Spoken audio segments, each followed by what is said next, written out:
Selamat pagi Bapak Ibu Saudara terkasih dalam Tuhan Yesus Kristus. Bagaimana kabarnya pagi hari ini?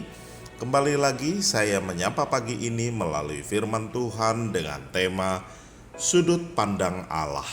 Yesaya 55 ayat 8 berbunyi demikian.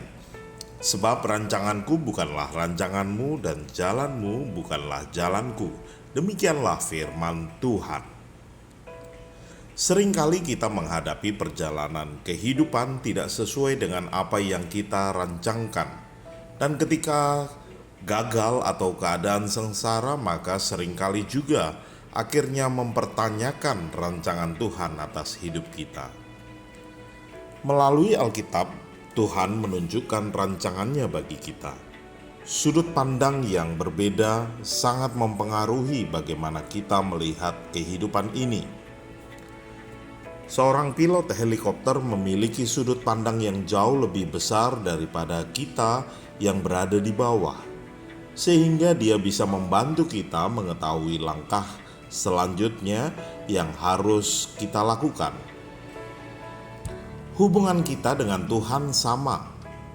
Tuhan kita memiliki sudut pandang atau perspektif yang jauh lebih besar dalam hidup kita daripada kita sendiri. Tuhan ingin membagikan sudut pandangnya dengan kita, dan Ia melakukannya melalui Alkitab. Sudut pandang Tuhan membantu kita memahami gambaran besar, alasan dibalik apa yang Ia lakukan, dan apa yang terjadi di dunia, bahkan dalam kehidupan kita ini. Tanpa perspektif Tuhan dalam hidup kita, hidup bisa penuh dengan frustasi yang konstan. Kita menghabiskan hari-hari kita mengajukan pertanyaan yang tidak dapat kita jawab. Mengapa ini terjadi? Mengapa itu terjadi pada orang lain? Apa tujuannya dari ini? Apa arti kehidupan? Mengapa terjadi bencana dan lain sebagainya? Dan akhirnya stres sendiri karena berusaha mencari jawaban dari perspektif atau sudut pandang kita. Jawaban atas pertanyaan-pertanyaan itu akan ditemukan dalam perspektif Tuhan. Amsal 14 ayat 12 mengatakan ada jalan yang disangka orang lurus, tetapi ujungnya menuju maut. Dengan mendapatkan perspektif yang benar, kita keluar dari cara berpikir kita sendiri dan belajar berpikir dengan sudut pandang Tuhan.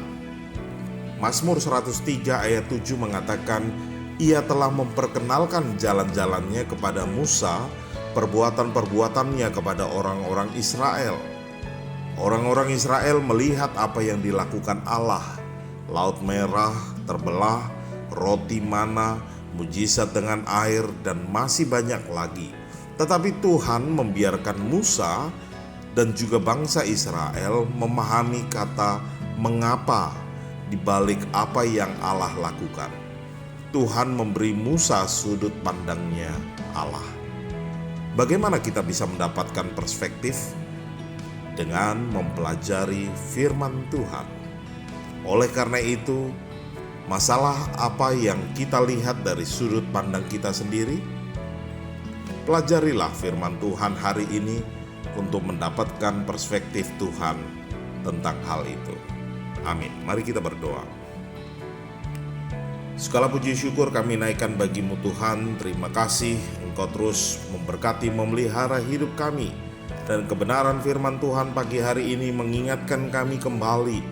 Sudah seharusnya kami boleh melihat kehidupan kami dari kacamata Tuhan, bukan dari sudut pandang kami pribadi.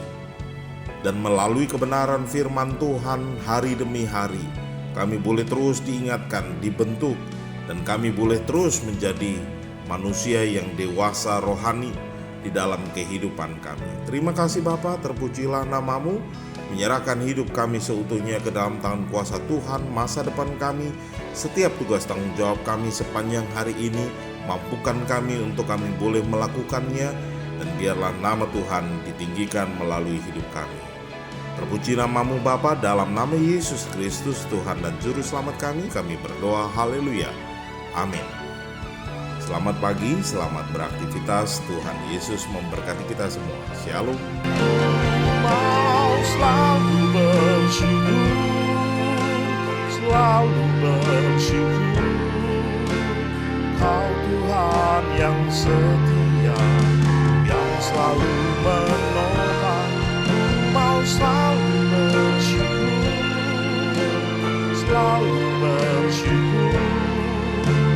Kau Bapa-Ku yang setia. Ku mau selalu bersyukur, selalu bersyukur. Kau Tuhan yang setia, yang selalu menopang. Ku mau selalu bersyukur, selalu bersyukur. Kau Bapa-Ku yang setia. Kau Bapa-Ku yang setia.